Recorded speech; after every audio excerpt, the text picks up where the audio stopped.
Hello again, class. And today we will continue with momentum.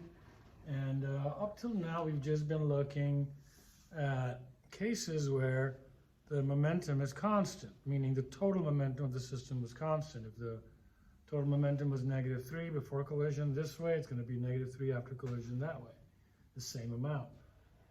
But what happens now if we don't put that condition that there are no external forces, and there are external forces? Well, we know that when there's an external force, there's going to be a change in velocity or a change in momentum, because momentum is mass times velocity. If velocity changes, so does momentum. So what do we mean by change in momentum? We're going to talk about that a little bit. We use delta P for change in momentum, and if you remember, change in momentum. And if you recall, we had delta x before, which was displacement, which was the same as final position minus initial position. I mean, that's our definition for a change. Change just simply means final minus initial. So delta x is change in x, change in position. Delta p is change in momentum. So delta p is simply pf minus pi. And so simply, if an object is moving at, say, he's got 30 kg ms, he's got a mass of 30 kg and a velocity of 2 meters per second. So his momentum is 60 kg ms.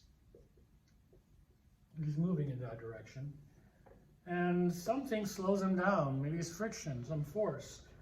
And so when he gets over here, he's now 30 kg at 1.5 meters per second. So now his momentum is 45 kg ms. So this was his initial, that was his final. So pf minus pi would be 45 minus 60, which is -15 kg ms. And that's pretty simple to see that he had 60 kg ms. He has now got 45 kg ms. That means he has lost 16 kg ms. So his change in momentum was -15 kg ms. Pretty simple, just final minus initial to get this change in momentum. Okay, m1 v1 final, or mv final minus mv initial would basically give you your change in momentum. So that's all pretty simple. Finding momentum changing is just whatever it is, final minus initial, and that's basically all there is to it. But things get a little more interesting when the object changes direction, and that's what I really want you guys to pay attention to. So let's look at a problem here where I have a tennis ball and I throw it this way at, say, 6 meters per second, has a mass of, say, 500 grams or 0.5 kg.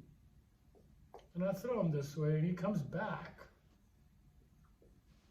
at, say, 4 meters per second. Obviously, his mass is still the same, 500 grams or 0.5 kg. And so the question is, what is the change in momentum of this ball? And again, we do it exactly the same way. It's final minus initial. So let's look at it.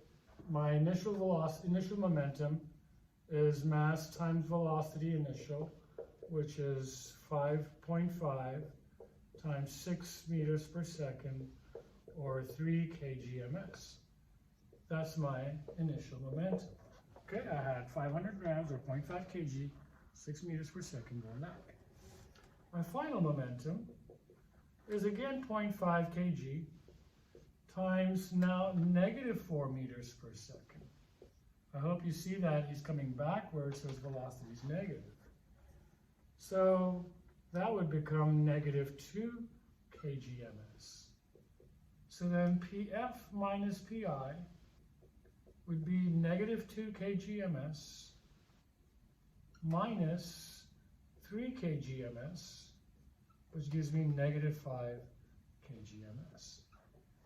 And so don't want you guys to think, oh, it's 6 meters and now it's 4 meters per second, so it's just 2 meters per second times 500 grams. No, he wasn't going this way at 600 and now slows down to 400. No, he was going 6 meters this way and now he's going 4 meters the other way. So if you look at it, it was a 10 meters per second change in velocity from +6 to -4. If you look at your number line, and there's 0, you were at +6, and now you're at -4. So that's a jump of 10 meters per second. That was your change in velocity. And so your change in momentum would be mass times change in velocity, which would be -5 kgms. And so you had 3 kgms going that way, and suddenly after you hit the wall, you have 2 kgms going the other way. You got robbed of all your positive momentum, and so now you're left with -5 kgms or negative momentum. Okay? So that's how you find the change in momentum. What's tricky is really the negative signs. As long as you keep them straight, stay honest, everything to the left must be negative. The algebra takes care of the rest. Okay? So I hope you can work through questions like these. Maybe I'll do one more example for you.